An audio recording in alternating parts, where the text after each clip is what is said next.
Yeah. እሺ Go ahead, Pastor.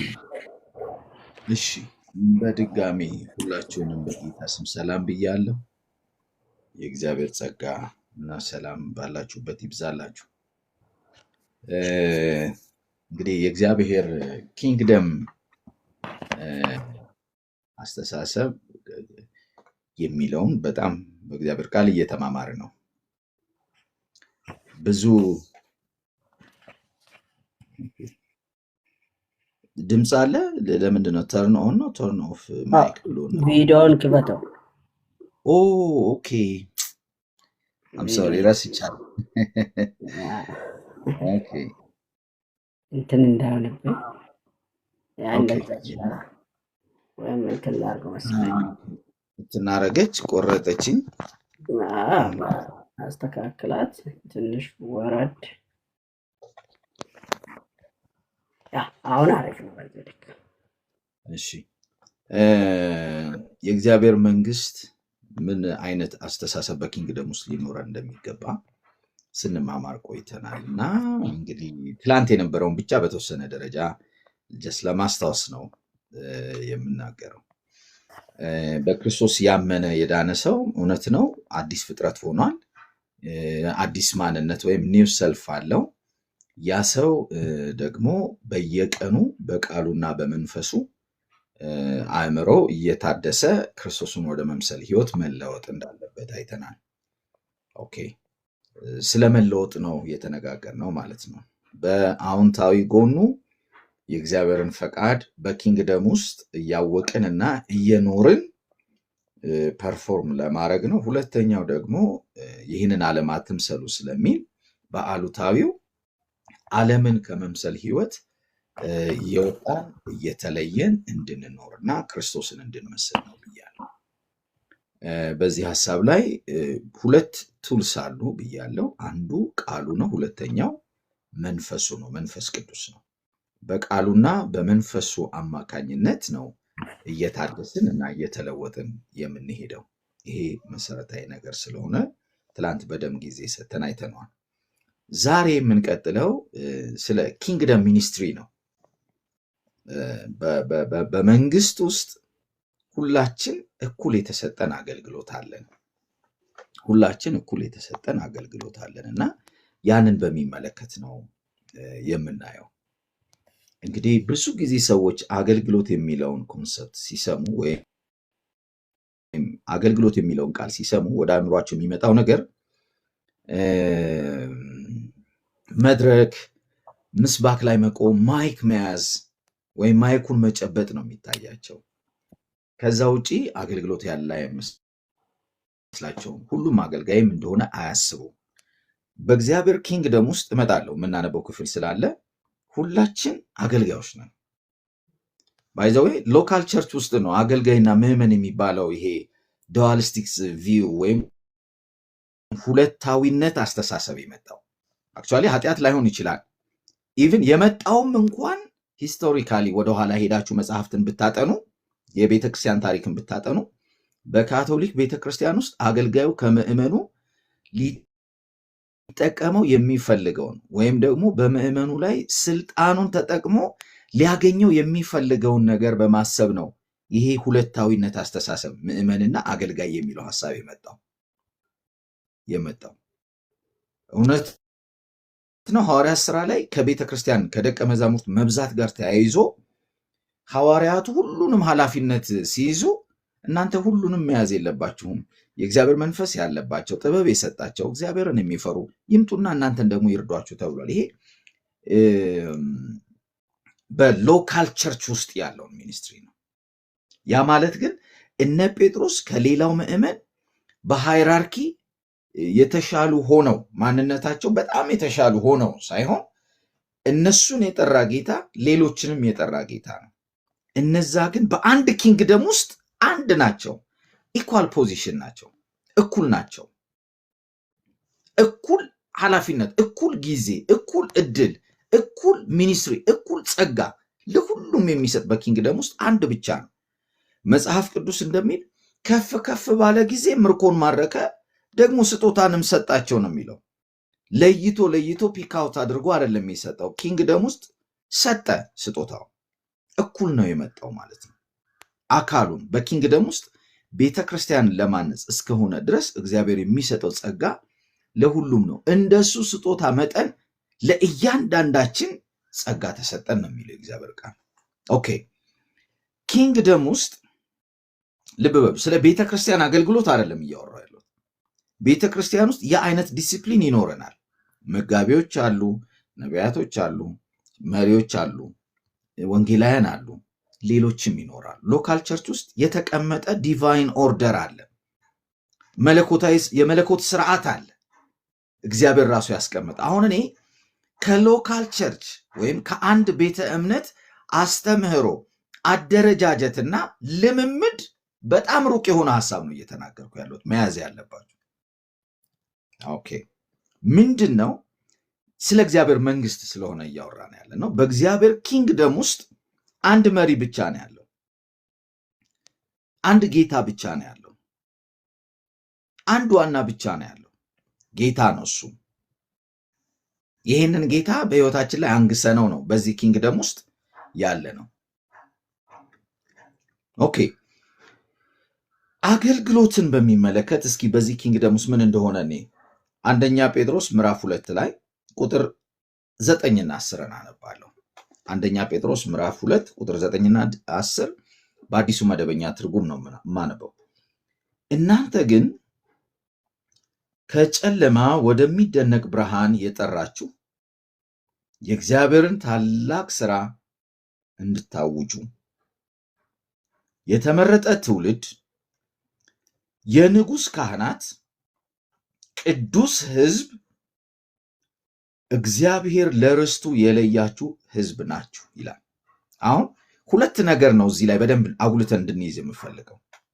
አንደኛ እግዚአብሔር ከጨለማ አስደናቂ ወደሆነ ብርሃን በወንጌል ያገኘነውን ህይወት ማለት በክርስቶስ ያገኘነውን ህይወት ነው አስደናቂ ብርሃን የሚለው። ከጨለማ ወደ አስደናቂ ብርሃን እግዚአብሔር ሲጠራን የእግዚአብሔርን ታላቅ ስራ እንድናውጅ ነው ይላል። እውነት ነው፣ ድነናል፣ ተጠርተናል። አሁን በኪንግደም ውስጥ ነው ያለ ነው። የዳኑት ሁሉ በኪንግደም ውስጥ ናቸው። በወንጌሉ አማካኝነት እግዚአብሔር ከጨለማው ስልጣንና አገዛዝ የጠራቸው ሁሉ በዚህ ኪንግደም ውስጥ ናቸው። ጥሪያችን አስደናቂ ብርሃን ነው። በጣም የሚገርም ማለት ሁሉ ጊዜ ስለ መዳናችን እኮ እንገረማለና እግዚአብሔር እኔን አዳነኝ ነው አይደለም? ያውም እኔ አመፀኛውን፣ ኃጢአተኛውን፣ ተንኮለኛውን፣ ክፉን፣ ጥላቻ ያለበትን ንቀት እኔን አዳነኝ ነው የምንለው። መዳናችን ሁሉ ጊዜ አስደናቂ ብርሃን የሚለው በክርስቶስ ያገኘነውን ህይወት ነው። ወገኖቼ መዳናችሁ እንዳያንስባችሁ፣ እንዳይቀልባችሁ ሁል ጊዜ በእግዚአብሔር ፊት እግዚአብሔር እያንዳንዱን ቀን እያንዳንዱን ዕድሜ ሲጨምርልን ልንደነቅበት እና ልናመሰግነው የሚገባው ድነታችንና ድነታችን ነው። በህይወታችሁ ውስጥ የማይመጣ ነገር የለም፣ የማይሄድም ነገር የለም። ዛሬ ወደ እናንተ የመጣ ነገ ከእናንተ ይሄዳል። እመኑኝ። ምንም ነገር ሊሆን ይችላል። ሰው ሊሆን ይችላል፣ ገንዘብ ሊሆን ይችላል፣ ክብር ሊሆን ይችላል፣ ስልጣን ሊሆን ይችላል፣ ስም ሊሆን ይችላል። ምንም ነገር በሉት የመጣ ይሄዳል፣ የሄደም ደግሞ ይመጣል። ለእኛ የተሰጠን ውዱ ሁል ጊዜ እንድንደነቅ የሚያደርገንና ሁል ጊዜ ዘላለማዊ ፍጻሜያችንን ዲተርማይን ያደረገው አንድ ነገር ብቻ ነው፣ መዳናችን ነው። በእውነቴ ነው የምላችሁ፣ በምንም ዋጋ ልናገኘው አንችልም። በምንም መንገድ እኔ 1984 እና 85 ትዝ ይለኛል። ከመሳለሚያ አራዳው ጊዮርጊስ ፒያሳ አንድ መለኩሴ በጣም ተነስተው፣ ባህታዊ መለኩሴ ሳይሆኑ ባህታዊ በጣም ተነስተው ነበር። አባ ገብረ መስቀል ሜይ ቢ የምታውቋቸው ከሆነ ሌሊት ተነስተን ነው በየቀኑ በእግራችን ጽድቅ ለማግኘት ነው። ከሳቸው የጽድቅን ቃል ሰምተን ጽድቅ ለማግኘት የእሳቸውን መጽሐፍ ገዝተን ሌሊት ተነስተን እንደግመዋለን። ለ40 ቀን የደገመ ሰው ጽድቅ ያገኛል ተብለን በእግር ያልሄድነው ቦታ የለም። በምንም መንገድ የቱንም ያህል ኤፈርት ኖሮ ምንም ነገር ብናደርግ ገንዘብ ኖሮን ብንከፍል ይህንን ህይወት ልናገኝ አንችልም። አስደናቂ ነው። ግን አለ የዳናችሁበት በኪንግደም ውስጥ እግዚአብሔር እናንተን የጠራበት ዓላማ አለው አለ። አገልግሎቱ እሱ ነው እያልኳችሁ ነው። ምንድን ነው የሚለው? የእግዚአብሔርን ታላቅ ስራ እንድታውጁ ወይም የእግዚአብሔርን አስደናቂ ስራ እንድታውጁ። ምንድን ነው ይሄ ስራ ካላችሁኝ በጣም በአንድ ቃል ስንጠቀልለው የእግዚአብሔር ሰዎችን የመዋጀት ለራሱ የመዋጀት ስራ ነው፣ ወይም የመቤዠት ስራ ነው፣ የድህነት ስራ ነው ማለት ነው። ዋው! ይሄንን እንድታውጁ፣ ይሄንን ክሌም እንድታረጉ፣ ይሄንን ሁል ጊዜ መልእክታችሁ እንዲሆን ነው እያለ ያለው ጴጥሮስ እና ወገኖቼ በኪንግደም ውስጥ አገልግሎት አንድ ነው። ስለ ድነት ነው፣ ሌላ ጉዳይ የለም። በጣም ትልቅ ቤተ እምነት የመገንባት ፕሮግራም የለውም እግዚአብሔር። ጌታ ኢየሱስ እንደዚህ ብሎ ነው የተናገረው። እኔ አለ ሕይወት እንዲሆንላችሁ ደግሞ እንዲበዛላችሁ መጣሁ ነው ያለው። አያችሁ፣ በክርስቶስ ኢየሱስ ያገኘነው ሕይወት አንደኛ ሕይወት እንዲሆንላችሁ መጣሁ ነው የሚለው። እሱ ራሱ ሕይወት ነው። ከእግዚአብሔር ዘንድ ሕይወት ሊሆነን መጥቷል። ሁለተኛ የሚበዛ ሕይወት ነው፣ የሚትረፈረፍ ሕይወት ነው። በጨለማ ላይ ብርሃን የሚሆን ነው። በአመፅና በክፋት መካከል መልካምነትና ፍቅርን የሚያበስር ነው። ምን ብዬ ልንገራችሁ? ሕይወት ሊሆነን ነው ኢየሱስ የመጣው። የእግዚአብሔር በኪንግደም ውስጥ ዋናና ዋና አጀንዳ የሰዎች መዳን ነው። የኔ በጣም ታዋቂ መሆን አይደለም። እንደው ጴንጤ የሚባለው ሃይማኖት ምናምን እንደው በተለመደው ቋንቋ እንኳን ልናገርና ጴንጤ የሚባለውን ሃይማኖት ከ30 ሚሊዮን 100 ሚሊዮን ማድረስ ነው የእግዚአብሔር አጀንዳ። ኖ። በዛም ስም እግዚአብሔር አያውቀንም፣ በክርስቶስ ነው የሚያውቀን። ይህ ሰዎች ያወጡት ስም ነው። ለስድብ ለትችት የሰጡን ስም ነው። የእግዚአብሔር ዓላማ ሁል ጊዜ እንድንሰብከው እንድናውጀው የተሰጠን ቶፒክ የእግዚአብሔር ስራ ነው። ስራውም አንድ ነው። በክርስቶስ ኢየሱስ ኃጢአተኛውን ወደ ዘላለም መንግስት፣ ወደ ክብር መንግስት መጥራት ነው። ከዚህ ውጪ ሌላ መልእክት የለንም። ከዚህ ውጪ ሌላ መልእክት የለንም። እኔ እዚህ ትንቢት ቃል እየተናገርኩኝ በጣም ባለጠጎች እንድትሆኑ ለማድረግ እግዚአብሔር አልጠራኝም። አገልግሎቴ ክርስቶስን መግለጥ ነው፣ ክርስቶስን መስበክ ነው፣ በክርስቶስ ኢየሱስ ያለውን ድነት ማብሰር ነው። እያንዳንዳችን እሱን ነው። ልቀጥል። አንድ ቃል አለ ቅዱሳንን ከገለጠበት መንገድ አንዱ እንደዚህ የሚል ነው፣ የንጉሥ ካህናት የሚል ነው። ምን ማለት ነው? አሁን ይሄንን ሐሳብ በደንብ ጎላ አድርገን ፈታ አድርገን ተንተን አድርገን ስናየው በኪንግደም ውስጥ ስላለው አገልግሎት ስለሆነ የምናወራው የንጉሥ ካህናት ይላል ናችሁ ነው የሚለን። ባይዘዌ የዚህ አይደንቲካል የሆነ ቃል ዘጸአት 19 ላይ አለ። እስራኤልም የንጉሥ ካህናት ተብሏል። በአዲስ ኪዳን ለቤተ ክርስቲያን ተሰጥቷል።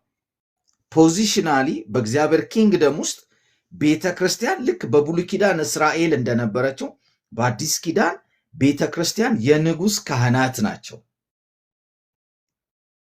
ምን ማለት ነው? ትርጓሜው በኪንግደም ውስጥ የእግዚአብሔር ኪንግደም የካህናት ኪንግደም ነው። አሁን ልብ በሉ። ካህን እኮ ኮንሰፕቱ ያለው ከብሉይ ኪዳን ነው አይደለ? በእስራኤል በሃይማኖት ህጋቸው የክህነትን አገልግሎት ኦፊሻሊ ከመጀመራቸውን በፊት በአሕዛብ ምድር ሁሉ የነበረ ነገር ነው። ለምሳሌ ዘፍጥረት 14 ላይ የሳሌሙን ካህን ታገኙታላችሁ። የኢየሱስ የክህነት አገልግሎት የሊቀ ክህነት አገልግሎት ታይፖሎጂ የተደረገው በመልከ ጼዴቅ የክህነት አገልግሎት ነው። እዛ ውስጥ አልገባም፣ እሱ ስላልሆነ ትምህርቴ። ግን ምን እያልኳችሁ ነው? በብሉይ ኪዳን ለእስራኤል ወይም ለአይሁዳውያን ከተሰጠው የክህነት አገልግሎት በፊትም እንደዚህ አይነት አገልግሎት ነበረ ነው።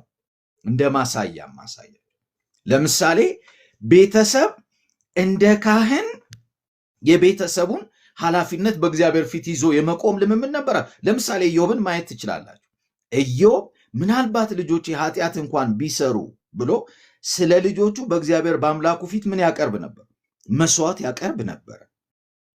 ይሄ ጥንት ዓለም የነበረው ልምምዳቸው ነው። ኦኬ፣ ችግር የለውም። እዛም ላይ ወደ እስራኤል ወይም ወደ አይሁዶች እንምጣ። አይሁድ በሙሴ አማካኝነት ከእግዚአብሔር በተቀበሉት መገለጥ ወይም ሕግ የክህነት አገልግሎት አለ። ሁሉ ካህናት አይደሉም። በተለይ የክህነቱን አገልግሎት ከአሮን ቤት ከሌዊ ነገድ የሆኑት ናቸው የሚያደርጉት። እስራኤል ግን እንደ አጠቃላይ የካህናት ኪንግደም ሆናለች። የእግዚአብሔር ኪንግደም የካህናት ኪንግደም ነው። በእግዚአብሔር ኪንግደም ውስጥ ያሉ ሁሉ ማለት ነው ካህናት ናቸው ማለት ነው። ምን ማለት ነው? በሌላ ቋንቋ እስራኤል እንደ እስራኤል ተልእኮ አላት። የኪንግደሙን ባለቤት እግዚአብሔርን የምታገለግል ናት። ልክ እንደዛው ቤተ ክርስቲያንም ባለቤት አላት።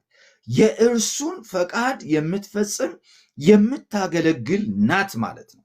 የኪንግደሙ ሚኒስትሪ ያለው የክህነት ሚኒስትሪ ነው ማለት ነው። አሁን በአጭር ቋንቋ ስጠቀልለው የእግዚአብሔር መንግስት አገልግሎት የክህነት አገልግሎት ነው። ያ መሰረታዊ ነገር ስለሆነ አጽንኦት ሰጥተን ነው መማር ያለብን። የእግዚአብሔር መንግስት በእግዚአብሔር መንግስት ውስጥ ያለን ሁላችን እዚህ ያለን 19 20 የምንሆን ሁላችን በእግዚአብሔር ኪንግደም ውስጥ የክህነት አገልግሎት አለን። እኔ አለኝ፣ ይሳኮር አለው፣ እዚህ ጋር ወንድሜ እህቴ፣ ከታች ያላችሁ ሁላችን በእግዚአብሔር ኪንግደም ውስጥ የክህነት አገልግሎት ነው ያለን። ምንድን ነው የክህነት አገልግሎት ካላችሁኝ በሁለት ወገን የሚታይ ነው። አንደኛው ካህናት ቱ ዌይ ዳይሬክሽን ሚኒስትሪ ነው ያላቸው፣ ወይም በሁለት አቅጣጫ የሚሆን አገልግሎት ነው የካህናት አገልግሎት። አንደኛው ሰዎችን ወክሎ በእግዚአብሔር ፊት የሚቆም ነው። በእግዚአብሔር ፊት ቆሞ ሰዎችን ወክሎ የሚፈጽመው አገልግሎት አለው። ሁለተኛው እግዚአብሔርን ወክሎ በሰዎች ሁሉ ፊት ቆሞ የሚፈጽመው አገልግሎት አለው። ግልጽ ነው አይደለ? እግዚአብሔርን ወክሎ በሰዎች ፊት ሲቆም አገልግሎቱ እግዚአብሔርን ፕሬዘንት አድርጎ ነው የሚያገለግለው። እግዚአብሔርን ወክሎ ነው የሚያገለግለው። ሰዎችን ወክሎ በእግዚአብሔር ፊት ሲቆም ሰዎችን ወክሎ ነው የሚያገለግለው። ይሄ የክህነት አገልግሎት ይባላል። ታዲያ ይሄ የክህነት አገልግሎት እግዚአብሔርን ወክዬ በሰው ፊት ስቆም ደግሞ ሰውን ወክዬ በእግዚአብሔር ፊት ስቆም ምንድን ነው አገልግሎቴ ካላችሁን በሁለት ክፍሎች ላይ እናየዋለን። አንደኛው የሚገኘው እግዚአብሔርን ሰውን ወክዬ በእግዚአብሔር ፊት ስቆም አንደኛ ጢሞቴዎስ ምዕራፍ 2 ቁጥር 1 እና 2 ላይ ነው። እግዚአብሔርን ወክዬ በሰዎች ፊት ቆሜ አገልግሎቴን ስፈጽም የኪንግደሙ አገልግሎት ሁለተኛ ቆሮንቶስ ምዕራፍ 5 ቁጥር 20 ላይ ነው። ሁለተኛ ቆሮንቶስ ምዕራፍ 5 ቁጥር 20። ከዚህኛው ልጀምር። እንደዚህ ይላል፣ እንግዲህ አለ እግዚአብሔር በእኛ እንደሚማልድ ስለ ክርስቶስ መልእክተኞች ነን። ስለ ክርስቶስ ምንድነን ነው የሚለው? ጳውሎስ የሆነ ጎራን አይደለም መልእክተኞች ናችሁ እያላቸው ያለው። መልእክተኞች ነን ሲል ኤክስክሉሲቭ ነው፣ ኢንክሉሲቭ አይደለም። ጥቂት ሰዎችን 5 ሰው 30 ሰው ከ100 ሚሊዮን 1,000 ሰው አይደለም እያለ ያለው። በኪንግደም ውስጥ ያሉትን ሁሉ ነው እያለ ራሱንም ከቶ ነን ነው የሚለው። ነን እያለ ነው የሚናገር እና ምንድን ነን? ስለ ክርስቶስ መልእክተኞች ነን። በጣም ደስ የሚል ቋንቋ። በአዲሱ መደበኛ ትርጉም ብታነቡት እኛ የክርስቶስ አምባሳደሮች ነን ነው የሚለው። በሌሎች የእንግሊዝኛ ትርጉሞች ላይም እንደዛ ነው የሚለው። የአምባሳደር ስራ በዋነኛነት መልእክተኛ ነው። የአንድን መንግስት ወክሎ ለምሳሌ በጣም በቀላሉ እንደው ስለሚገባን በቀላሉ የምናገረው ለምሳሌ ኢትዮጵያ አዲስ አበባ የአሜሪካን የዩኤስ ኤምባሲ አለ እና በዩኤስ መንግስት ተወክሎ መልእክተኛ ሆኖ ነው እዚህ የተቀመጠው። በምንም መንገድ በምንም አጋጣሚ የኢትዮጵያን መንግስት አጀንዳ አያስፈጽምም። ልብ በሉ። በምንም አጋጣሚ እንዲሁ በሆነ ስህተት፣ ምክንያቱም መልእክተኛ ሆኖ የቆመለት ኪንግደም አለው፣ መንግስት አለው፣ ሪስፖንስብል ነው። ሌላ የሌላውን መንግስት ስራ ቢፈጽም ይጠየቃል። ወዲያውኑ ነው የሚነሳው። ልብ በሉ፣ ወዲያውኑ ነው የሚነሳው። ምንም ኤክስኪውዝ የለው። ወገኖቼ የሆነ አጋጣሚ ስናገኝ የማንን ኪንግደም ስራ እንሰራለን? እኛ የተጠራንበትንና ያለንበትን የእግዚአብሔርን ኪንግደም ወይስ በተውሶ የጨለማው አገዛዝ ይጠቀምብናል? እግዚአብሔር ይርዳን። በጣም ማስተዋል አለብን። በጣም ማስተዋል የሚያስፈልገን ጊዜ ነው። በምንም መንገድ የአሜሪካን አምባሳደር ኢትዮጵያ ውስጥ ቁጭ ብሎ የኢትዮጵያን መንግስት አጀንዳ አይሰራም። እመኑኝ፣ የኬንያን መንግስትም አጀንዳ ኢትዮጵያ ውስጥ አይሰራም። የእሱ ኮንሰርንም አይደለም። ኢቨን የሆነ ፖለቲካዊ ጉዳይ እንኳን ኖሮ አምባሳደሩ መግለጫ ቢሰጥ ከአሜሪካን መንግስት ጥቅም አንጻር እንጂ ለኢትዮጵያ አስበው የሚያደርገው ነገር የለውም። ምክንያቱም በዋነኛነት የሚያስጠብቀው የአሜሪካንን መንግስት ጥቅም ስለሆነ ማለት ነው። እኔና እናንተ የቆምንለት ኪንግደም አለን። እግዚአብሔር ወደዛ ኪንግደም ነው የጠራን። በዛ ኪንግደም ውስጥ ስንኖር ሌላ መልእክት የለንም። እናንተ በማይመለከተን ባልተሰጠን የቤት ስራ፣ የኛ ጉዳይ ባልሆነ የኛ ኃላፊነት ባልሆነ ነገር ውስጥ ለምን ጊዜያችን እናጠፋለን? ለምን ጉልበታችን እናጠፋለን?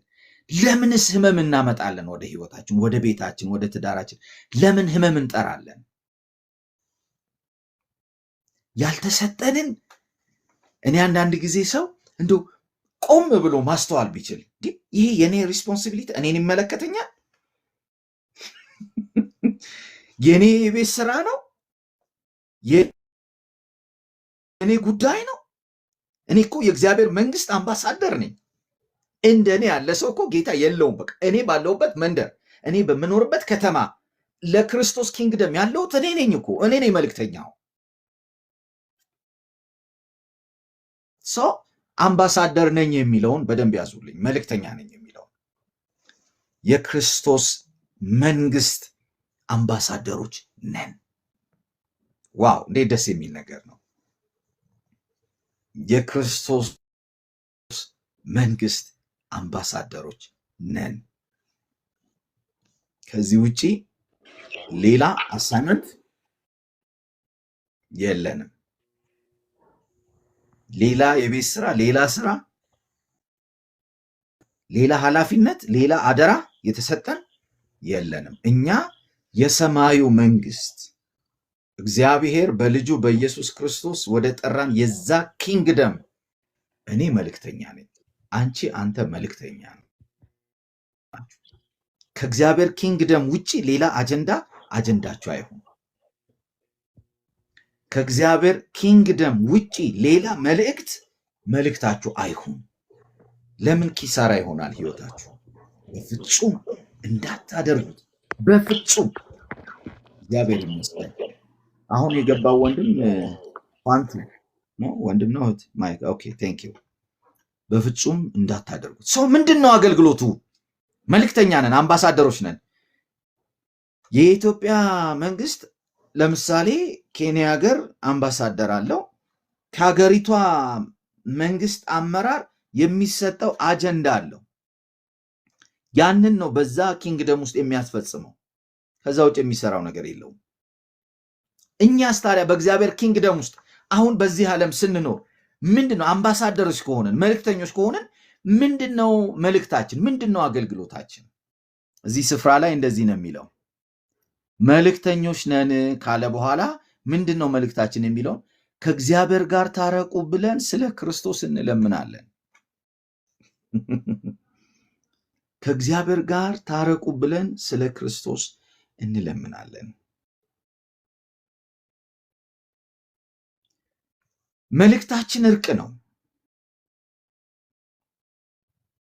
መልእክታችን እርቅ ነው፣ ማስታረቅ ነው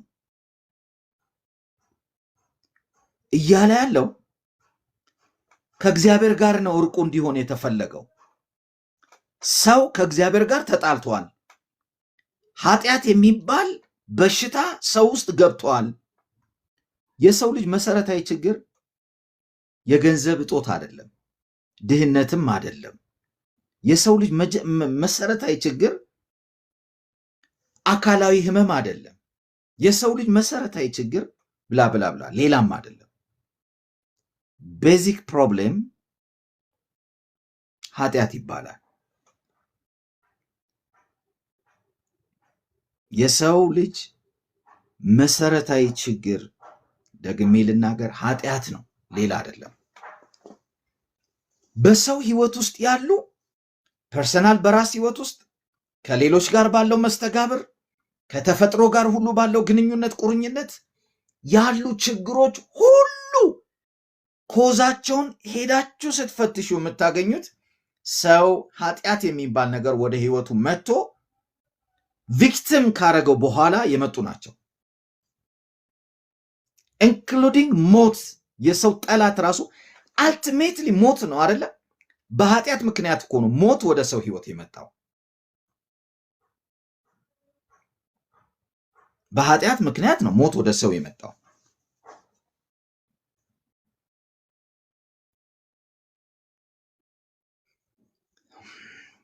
ሰዎች እርስ በርሳቸው እንዳይግባቡ፣ እንዳይቀባበሉ፣ ሁል ጊዜ ጥልና ጥላቻ እንዲኖር ያደረገው ምንድን ነው ካላችሁኝ ኃጢአት ነው።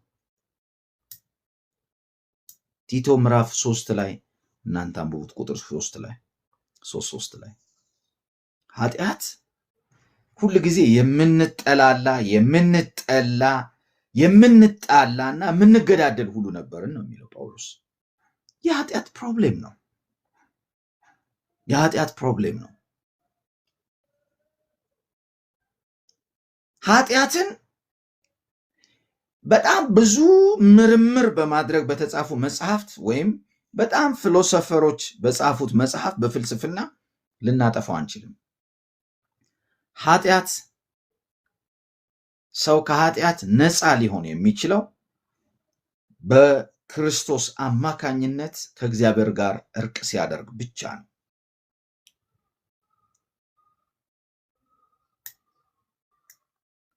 ታረቁ ብለን እንለምናለን። ማስታረቅ በእግዚአብሔር ኪንግደም ውስጥ የመንግስቱ ካህናት ስራ ነው። በህዝብ ሁሉ ፊት ቆመን በጣም እድልና ጊዜ ያገናኘልን ነገር ምርጥ ስማርትፎን ስልክ ይዘን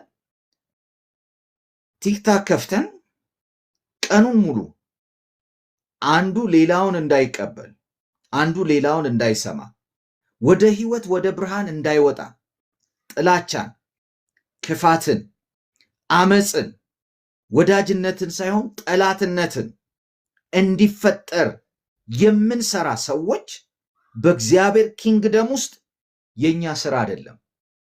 ከእግዚአብሔር ኪንግደም ባለው በዛኛው አገዛዝ ውስጥ የዛ መንግስት ስራ ነው። ተጠንቀቁ፣ ተጠንቀቁ። የእናንተ የቤት ስራ ባልሆነ ነገር ውስጥ ገብታችሁ የምትፈተፍቱ፣ ጥላቻን የምትዘሩ፣ ክፋትን የምትዘሩ፣ መለያየት እንዲኖር የምታደርጉ፣ ከአንድነት ይልቅ ልዩነትን የምትሰብኩ ተጠንቀቁ። የእግዚአብሔር መንግስት ድምፅ አይደለም ይሄ። ተጠንቀቁ። ከእግዚአብሔር ዘንድ ሁላችን ስራችን የሚፈተሽበት ጊዜ አለ። ከእግዚአብሔር ወይ ጎሽ ነው ወይ ወዮን የምንቀበልበት ጊዜ አለ።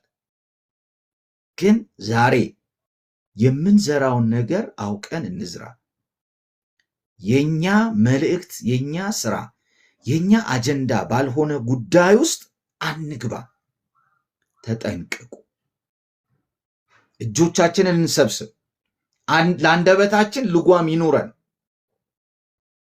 ለአንደበታችን ልጓም ይኑር። የእግዚአብሔር መንግስት መልእክተኞች ነን ካልን በእግዚአብሔር መንግስት ውስጥ የኛ መልእክት አንድ ነው፣ ታረቁ ነው። የተጣላውን ሰው የማስታረቅ ነው፣ የማለያየት አይደለም። ችግር ያለበት ሰው በችግሩ ላይ እንዲናጋ፣ እንዲወድቅ፣ ተስፋ እንዲቆርጥ፣ እንዲሞት፣ እንዲጠፋ አይደለም። ድንጋይ አንስቶ የማስወገር አይደለም። ምህረት እንዲገን ነው፣ እርቅ እንዲሆን ነው። ከእግዚአብሔር ጋር ያልታረቀ ከእግዚአብሔር ጋር እርቅ እንዲያደርግ ነው። ከወንድሙ ጋር የተጣላም ከወንድሙ ጋር በምህረትና በይቅርታ እንዲያርም ነው ክፍተቱን። ከዚህ ውጪ ያለ ጉዳይ ሁሉ እመኑኝ ዛሬ እግዚአብሔር ነው የሚናገረን። በውጭም በውስጥም ሆነን የምንሰማ እግዚአብሔር ነው የሚናገረን። ማንም የእግዚአብሔርን ቃል መሰረት አድርጌ እንደምናገር አውቃለሁ። የእግዚአብሔር መንፈስ በዚህ ውስጥ አለ። እመኑኝ። እጆቻችንን እንሰብስብ፣ አንደበታችንን እንቆጥብ፣ ልጓም እናድርግለት። መልእክተኞች ከሆንን በእግዚአብሔር መንግስት ውስጥ መልእክታችን አንድ ነው። ምህረትንና እርቅን መስበክ ነው። በኃጢአት ምክንያት የጠፋውን ሰው ወደ እግዚአብሔር ኪንግደም ማምጣት ነው፣ መመለስ ነው። ከዚህ ውጭ ሌላ አጀንዳ የለንም። ወንጌል፣ የእግዚአብሔር እርቅ፣ የምህረት መልእክት የተሰበከው የታወጀው በወንጌሉ አማካኝነት ነው። ወንጌል የሚያስታርቅ እንጂ የሚያለያይ አይደለም። ባይዘዌ ፕሮብሌሙ አንድ ነገር ስለሆነ ነው ሰዎች እዚህ ጋር መጥተው በእግዚአብሔር ኪንግደም ውስጥ ምህረትን ከመናገር ይልቅ መለያየትን የሚያነሱት። ፕሮብሌሙ አንድ ነገር ስለሆነ ብቻ ነው። እኔ እንደዚህ ብዬ ልንገራችሁ፣ ሃይማኖተኝነት ነው፣ ሌላ ነገር አይደለም። ሰዎች በጣም ሪሊጂየስ ሲሆኑ ሁል ጊዜ ልዩነታቸውን ነው የሚናገሩት። በደንብ ተጠንቅቃችሁ ስሙ። ምለውም ትክክልም ስለሆነ እንደ እግዚአብሔር ቃል ስለምናገር ሰዎች ሃይማኖተኝነት ውስጥ ሲገቡ ከዚህ ከተጻፈው የወንጌል ቃል ይልቅ ምን ይቀናቸዋል? ልዩነታቸውን መናገር፣ ልዩነታቸውን መስበክ ይቀናቸዋል። እነሱ ከሌሎች በጣም የተሻሉ እንደሆነ ማሳየት ነው ትግላቸው። ሁል ጊዜ ትግላቸው እነሱ የተሻሉ እንደሆነ ማሳየት ነው። እነሱ የሚበልጡ እንደሆነ ማሳየት ነው። ይህ ሃይማኖተኝነት ነው። ፈሪሳውያን ትዝ አይሏችሁ? ባለባበሳቸው፣ ባነጋገራቸው፣ በአምልኳቸው፣ በጸሎታቸው፣ በአቀማመጣቸው ከሌሎች የተሻሉ መስለው ለመታየት እኮ ነው። ሃይማኖተኞች ናቸው። ቴክ ኬር። አንዱ ጌታ የሁሉ ጌታ ነው መጽሐፍ ይላል። እኔን ያዳነኝ ጌታ አንቺንም አንተንም አድኗል። የአንቺም ያንተም ጌታ ነው። ልንጠነቀቅ ይገባናል። ኦኬ፣ አምባሳደር የሚለውን ተናገር ያለው ወንጌል መልእክታችን ነው። እርቅ የተሰበከው፣ ሰላም የተሰበከው በወንጌል አማካኝነት ነው። ስለዚህ የትኛውም አጋጣሚ ስናገኝ በእግዚአብሔር ኪንግደም ውስጥ የተለያየ ዲኖሚኔሽን፣ የተለያየ አመለካከት፣ የተለያየ ነገር ሊኖረን፣ የተለያየ ልምምድ ሊኖረን ይችላል። ዋናው ነገር በእግዚአብሔር ኪንግደም ውስጥ የሁላችንም መልእክተኞች መልእክት ሆኖ የተሰጠን አንድ ነው። ከክርስቶስ ጋር ከእግዚአብሔር ጋር በክርስቶስ ታረቁ ብለን የምንሰብከው ስብከት ነው። ይህንን አንድ እንይዛለን። ሁለተኛው አንደኛ ጢሞቴዎስ መጽሐፍ ምዕራፍ 2 ላይ ምንድን ነው? ሰዎችን ወክለን በእግዚአብሔር ፊት የምንቆመው አገልግሎት። አሁን ቅድም እግዚአብሔርን ወክለን በሕዝብ ፊት የምንቆመው አገልግሎት ነው ብያቸዋለሁ። ይሄ ደግሞ ሰዎችን ወክለን በእግዚአብሔር ፊት የምንቆመው አገልግሎት ነው። ምዕራፍ 2 ቁጥር 1 እና 2 አነባለሁ። እንግዲህ እግዚአብሔርን በመምሰል በጭምትነት ሁሉ ጸጥና ዝግ ብለን እንኖር ዘንድ ወይም እንድንኖር ልመናን፣ ጸሎትን፣ ምልጃን፣ ምስጋናን ስለ ሰዎች ሁሉ ስለ ነገስታትም ስለ መኳንንትም ሁሉ እንዲደረጉ ከሁሉ በፊት እመክራለሁ ይላል። እመክራለሁ ይላል።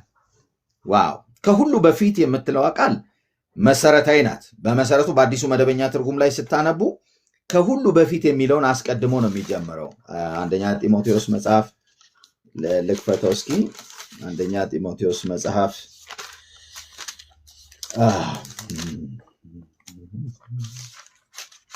ምዕራፍ 2 ላይ ቁጥር 1 እንዲህ ይላል፣ እንግዲህ ከሁሉ አስቀድሞ ነው የሚለው። በቃ ዋናው ሐሳብ ይሄ ነው። ሌላ የሚቀርብ አጀንዳ አይኑራችሁ። ሁለተኛ ሶስተኛ አድርጉ። ቀዳሚና የመጀመሪያው ግን እያለ ነው ያለው። ይሄ በእግዚአብሔር ፊት ስንቆም ስለ ጸሎት ነው ማለት ነው። የክህነት አገልግሎት ሰውን ሁሉ ወክሎ በእግዚአብሔር ፊት ሲቆም የካህን አገልግሎት አንድ ነው፣ ጸሎት ይባላል። ኪንግደሙ የካህናት ኪንግደም ነው ብያቸዋል። በዚህ ኪንግደም ውስጥ ያለን ሁሉ የማይጸልይ የለም። ቤተ ክርስቲያን ውስጥ አንዳንድ እንግዲህ ሎካል ቸርች ላይ የጸሎት ግሩፕ የሚባል አገልግሎት ክፍል አለ። ያ ማለት እኛ በቃ እንጸልይላችኋለን እናንተ ለሽ በሉ የሚል ግሩፕ ነው እንዴ? እናንተ እንደፈለጋችሁ ኑሩ፣ ጸሎት አያስፈልጋችሁም፣ እኛ ልንጸልይላችሁ በቃ ጌታ ሸክሙን ጸጋውን ሰጥቶን ይኸው መተንላችኋል፣ ችግር የለውም፣ ወሬ አትሆኑ ምናምን የሚሉ ናቸው አይደሉም። ግን ልምምዱ አሁን እንደዛ እየመሰለ መጥቷል። ጥቂት ሰዎች በቃ የሚጸልዩ የተነቃቁ፣ ሌላው ደግሞ ይወጣል ይገባል። ኖ ኖ ኖ ኖ ኖ። ድጋሚ አሁንም ልናገር፣ የእግዚአብሔር መንግስት የካህናት መንግስት ነው። ዛሬ እያየነው ያለነው ይሄ ነው። የእግዚአብሔር መንግስት አይደለም። የእግዚአብሔር መንግስት የካህናት መንግስት ነው።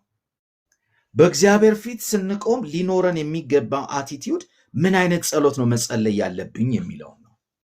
ምን አይነት ጸሎት ነው መጸለይ ያለብኝ?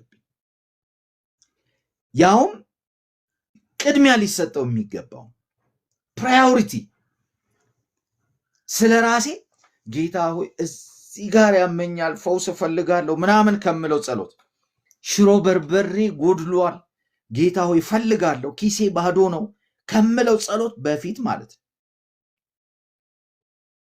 ስለ ግል ሁኔታችን መጸለይ ኃጢአት አይደለም፣ እንጸልያለን። ከሱ በፊት ግን እያለን ነው ኪንግደም ውስጥ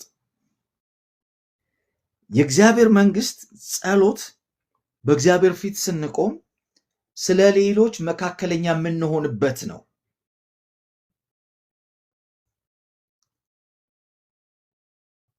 ስለ ሌሎች በእግዚአብሔር ፊት ቆመን መካከለኞች የምንሆንበት እንጂ ስለ ራሳችን ጉዳይ። አንዳንድ ጊዜ አንዳንድ ሰው ጸሎትን የሚያስበው ቢሮ ውስጥ አይታችሁ ከሆነ ጸሐፊያችን አለች፣ ትጽፍና መጀመሪያ እኔ ያረቀኩላትን ምናምን ወይም ደግሞ ከቸኮልኩኝ እስኪ በዚህ ሀሳብ ላይ እንደዚህ አይነት ደብዳቤ ጻፍ ይላታለሁ። ስትጽፍ ትልክልኛለች፣ አየዋለሁ። ከዛ የመጨረሻውን ፕሪንት አድርጋ ስታመጣ ጉዳዩ አንድ ነው፣ ማስፈረም ነው። የብዙዎቻችን ጸሎት አፕሩቭ የማስደረግ ይመስላል። በቃ እግዚአብሔር ሆይ ይኸው ይሄንን ነው የምፈልገው፣ ፈርም፣ እንካ ፈርምና ስጠኝ፣ በቃ እንካቻ እዚች ጋር እንድትፈርማት ተዋት፣ አንበበው፣ ችግር የለውም፣ እዚች ጋር እንድትፈርማት ነው የምፈልገው አይነት ጸሎት ይመስላል። እግዚአብሔር በቃ እያስፈረም ነው፣ ጉዳይ ማስፈጸም ህይወት የሚባል የለንም። ይሄ የዘመኑ በሽታ ነው፣ ልክፍት ነው። እግዚአብሔር በቃ የኔን ፍላጎት አፕሩቭ እያደረገ እየፈረመ እያጸደቀልኝ እንደፈለግኩ የምኖረው ህይወት የለም። እንደውም በኪንግደም ውስጥ ምን አይነት አቲቲዩድ ይኑረን ነው የሚለው? ከራሳችን በፊት ስለ ሌሎች መካከለኛ መቆም፣ መካከለኛ መሆን። ስለሌላው የሚለው ሁለት ካታጎሪ ነው የሚናገረው። አንደኛ ስለ ነገስታት፣ ስለ መኳንንት፣ በሌላ ቋንቋ ምድሪቷን ስለሚመሩ ፖለቲካው ላይ ስለተቀመጡ መሪዎች ማለት ነው። ሁለተኛ ደግሞ ስለ ሰዎች ሁሉ ነው የሚለው። በልዩ ልዩ ቋንቋ የሚናገሩ በጣም እልፍ ማህበረሰብ አሉ። ስለ እነሱ ሁሉ ነው እያለ ያለው። አንድ ጊዜ አንድ ጸሎት መድረክ ላይ በጉባኤ ስጸልይ አንዲት እህት በጣም አኮረፈች እና ለምን ትጸልይለታለህ አለች። መጽሐፍ ቅዱስ እኮ ነው ጸልይ ብሎ የሚያዘው። ቤተ ክርስቲያን እያንዳንዳችን ካህናት ነን። በእግዚአብሔር ፊት ቆመን ስለ መሪዎች እንድንጸልይ እኮ ያዘናል። ግፋበት እጁን አበርታ ሳይሆን መሪዎች ጽድቅን፣ ፍትህን፣ እውነትን፣ ሰላምን በመሪነትና በአባትነት ልብ በማህበረሰቡ ላይ የህግ የበላይነትን እንዲያሰፍኑ ነው መጽሐፍ ቅዱስ ያንን የሚለው። ሮሜም ጴጥሮስም እዚህ ጋር ከብሔርተኝነት የጸዳን ስላልሆነ እዚህ ውስጥ አለው የሆነች ክፍል አለች፣ በቃ ተሰንቅራ ተሸጉራ ያለች የኔን ብሔር እንዲህ እንዲያደርግ በቃ ምናምን ብለን ክፉ ዘር ውስጣችን ገብተዋል። በጌታ በኢየሱስ ይሄ ክፉ ዘር ነው። በእውነት እግዚአብሔር አይከብርበትም።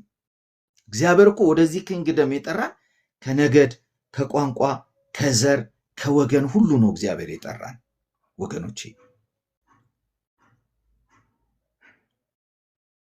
ማንም ዘር አይደለም፣ ማንም ሰው እንዲጠፋ የእግዚአብሔር ፈቃድም የእግዚአብሔርም ልብ አይደለም። ማንም ሰው እንዲሞት የእግዚአብሔርም ፍላጎትም አይደለም።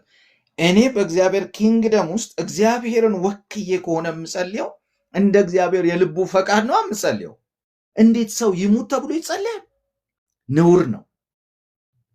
እንደው ሲያልቁ ኃጢአታቸው፣ አመፃቸው፣ ክፋታቸው ነው ይህ ሁሉ ያደረጉ ደማቸውን ያፈሰሰው ይለቁ ይጨረሱ ተብሎ ጀጅ ይደረጋል በእግዚአብሔር ፊት።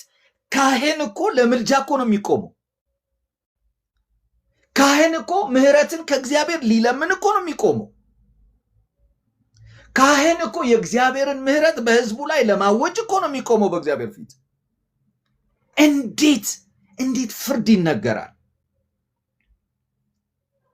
ከባድ ነው። አንድ ምሳሌ ብቻ ልንገራችሁ። በብሉይ ኪዳን ወደ ቅድስተ ቅዱሳን ካህናት ሊቀ ካህኑ መስዋዕቱን ይዞ ሲገባ በምንም መንገድ እግዚአብሔር ሆይ ይህን እንደምኔ ስላዘዝከኝ ይዤ እገባለሁ፣ በፊትህ እቆማለሁ፣ ይህ ህዝብ ግን ሊማር አይገባውም፣ እንደው በቁሙ እንድታደርቀው ነው የምፈልገው ምናምን እያለ እየፈረደ ይገባል። ልንገራችሁ፣ የመጀመሪያው ነገር ከህዝቡ በፊት ቀድሞ መስዋዕት የሚሞተው እሱ ነው። ቢሞት እንኳን ማንም ሰው ገብቶ ስለማያወጣው አይደለ እንዴ ወገቡ ላይ ገመድ አስረው የሚያስገቡት? ማን ገብቶ ያወጣዋል? ወንድ የሆነ ያወጣዋል። እሱም እዛው ይቀሰፋታል። እንደውም የሚለው መጽሐፍ ቅዱስ ዕብራውያን ላይ እኮ መጀመሪያ ስለ ራሱ ኃጢአት የሚሆን መስዋዕትን አቅርቦ በዛ መስዋዕት ራሱ ነጽቶ ከዛ ደግሞ ስለ ህዝቡ ኃጢአት መስዋዕት የሚያቀርበውን እንስሳ ደምና የሂሶጵ ቅጠል አይደል እንደ ይዞ ገብቶ በታቦቱ ፊት በማስተሰሪያ ክዳኑ ላይ እግዚአብሔር በሁለቱ ኪሩብ መካከል ሆኜ እናገርሃለሁ ስላለ እግዚአብሔር ምህረት በሚያደርግበት በፈቀደው በስርዓቱና በህጉ በሰጠው ስፍራ ላይ አይደለ ደሙን የሚረጨው። ወገኖቼ ምህረትን ለመጠየቅ በእግዚአብሔር ፊት ቆሞ እንዴት ጥላቻ በተሞላ የሰውን ውድቀት የሰውን ሞት እንዴት ደፈርን? እንዴት አቅም አገኘን? ከዛም ይባስ ደግሞ መተን አደባባይ ደግሞ እንደዚህ ቪዲዮ ከፍተን እናገራለን። በእግዚአብሔር ኪንግደም ውስጥ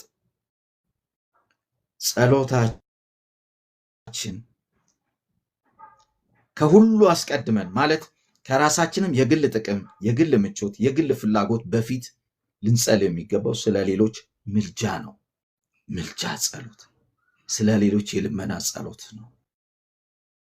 መጽሐፍ ቅዱስ ይህንን ነው የሚያስተምረን። ኪንግደም ቲንኪንግ ጸሎታችን የምህረት ጸሎት ነው እንጂ ጥላቻ በተሞላ የፍርድ ቃል የሚናገር አይደለም። ኪንግደም ቲንኪንግ እኔ የክርስቶስ አምባሳደር ነኝ፣ መልእክተኛ ነኝ፣ ወንጌል የኔ መልእክት ነው ብለን ከፍ አድርገን የእግዚአብሔርን እርቅ የምንሰብክ እንጂ ለሰዎች መለያየት ምክንያት የምንሆን አይደለንም። ለሰዎች መጣላት ምክንያት የምንሆን አይደለንም። ሃይማኖተኝነት ነው። ልዩነትን መስበክ ሃይማኖተኝነት ነው። ባልተሰጠን ውስጥ ገብተን የምንፈተፍተውን እናቁም። እጆቻችንን እንሰብስብ።